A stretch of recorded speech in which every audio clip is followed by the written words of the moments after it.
Okay, so where to begin? Okay, so looking at this image here.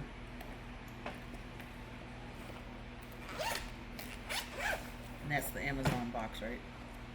It could be, yeah, probably so. Plenty of That we those all around the have. house, yeah. So the first measurement, since we have a ruler, we can use the ruler, and we don't even have to use the centimeters or inches. You could just mark it with your fingers. So what I'm checking for is it wider than tall or taller than wide. So measure one space first, or one line first. Look for the outermost points. Measure that, and then measure the height. Okay, there's a difference. So you can see the difference. Now, it's longer in its width to the height by about 25%. So let me mark that out so you can see it. So if I draw some lines around it,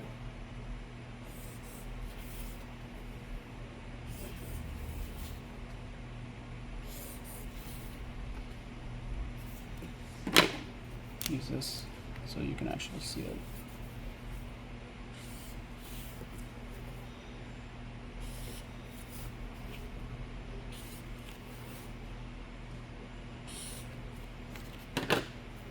And then if I divide this in half, so I'm dividing the frame in half.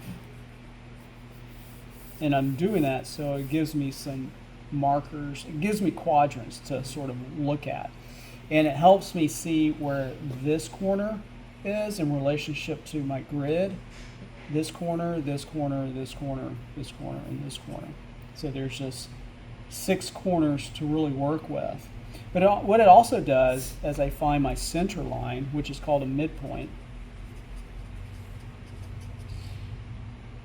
it tells me that the corner of this box is above my center. So don't assume that this line would be center. That's where measuring comes into play. So by measuring, now you can kind of place it. Okay, so I'm going to sort of duplicate that onto the paper. The thing is now I can scale up or scale down based on these measurements. So the drawing I'll do will be slightly larger. Okay, I'm going to start with the wide section first because that will be my 100%. So I'll choose how large I want it to be. And now I know that the height compared to the width is about 75%. So this is middle of these two marks. Now I need to go up another 25%. And then I take that. Now I have the proportions based off of that to work with. So I have the top, side, the bottom, the left side, and I also have my midpoint. So right now I'm just drawing this red grid. That's all I'm doing. Now I'm going to find the middle this way, horizontally. Now I've just sort of mimicked and enlarge that grid onto my drawing paper based off of height and width. So that's called comparative measuring.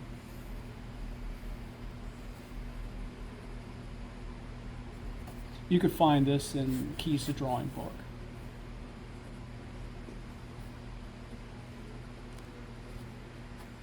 Keys to Drawing, comparative measuring to get your height and width.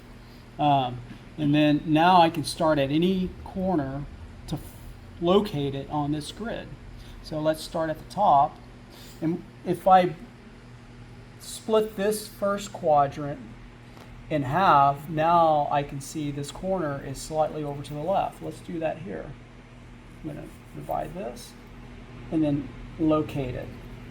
And I'm going to go down to this corner. Okay, it's right above my halfway. So here's my midpoint.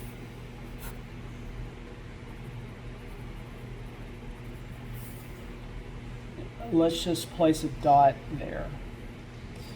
And then down below This is over to the right.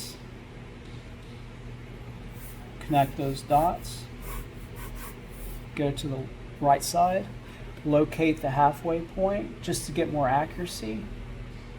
More like that. This dot or the corner is over to the right. Find your midpoint of this quadrant here. Locate that corner. Now this is done. This is done. This is done. Locate this corner. It's above halfway. And it's going to connect these two. It's going to connect that.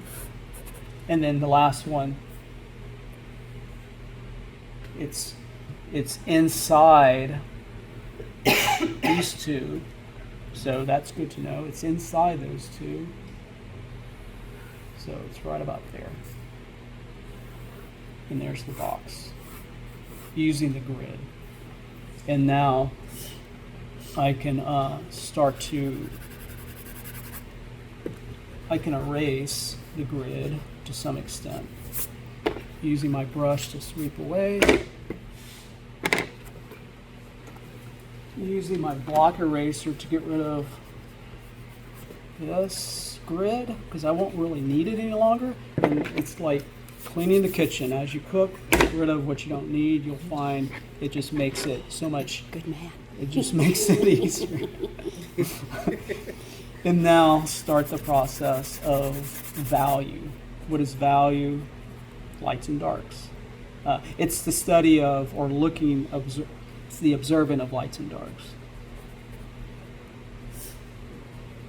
Now, nothing is extreme dark except that shadow. And I've saved some room for the shadow. But I didn't really incorporate it into the general. Now, what if I bring value up to the top? And why would I do that? Yeah, I'm going to layer it. But this top is, let's say this is white. This has some value to it. It has a little bit more value. So by putting a baseline in, the line that runs across there, using my shred edge, now this area will remain the white of the paper. This will have a little bit of value. I'll leave that alone. And then I can work this area even with value. Crossing over the lines, it's okay. Because all this will get refined. Now, turning my pencil or doing cross hatching, I can start building upon what's there. Leaving this alone, I can still build value here. So it's just training you to see lights and darks.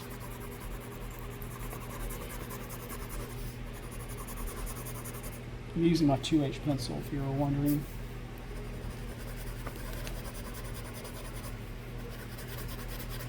And this process of building value can go on and on and on. It's just, there's no end to it really. It's just, you're going to decide how far you want to take it.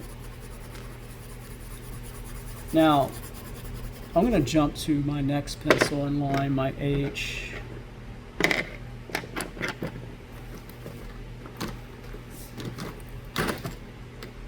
Remember to have your pencils. Is it on the table? Probably is. Good eye. So now with this one, I can reinforce some of these lines. And you could see the line a little easier because I stepped up to the next pencil. And now I can start the process of cleaning up some of those areas. And why did I turn my sketchbook? Because you're cross-hatching that way and that's easier. Yeah, it's easier to, so my arm is not shifting, my hand is not shifting. If I work this way, see what I have to do, I have to stretch my arm out this way. It's a little cumbersome to do that. So you can always turn your sketchbook, and when you're just doing something as mundane as just filling in a space with hatching. Hatching really doesn't require a lot. It's kind of like just layering. What is the process of layering? And then this is just continued. You just keep moving and then refining as you go. If I want to use my ruler at this time, maybe shore up a line, I can do that. But I don't have to draw heavy and dark. I could just lightly refine it. And use your eraser to clean up. And your brush. And now, one last thing before we stop the demonstration is that I'm going to locate where my center is of this box. And then with my halfway point, I'm noticing that this is going to be slightly over to the right, and then it goes at an angle, a slight angle. Just little details. Yeah. And then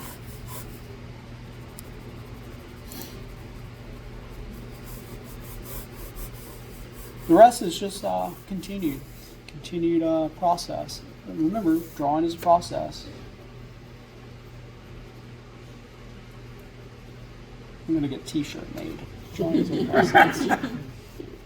Okay, and then it's just building value. All this is just building value. And that's where you train your eye to see levels of value. And when you're trying to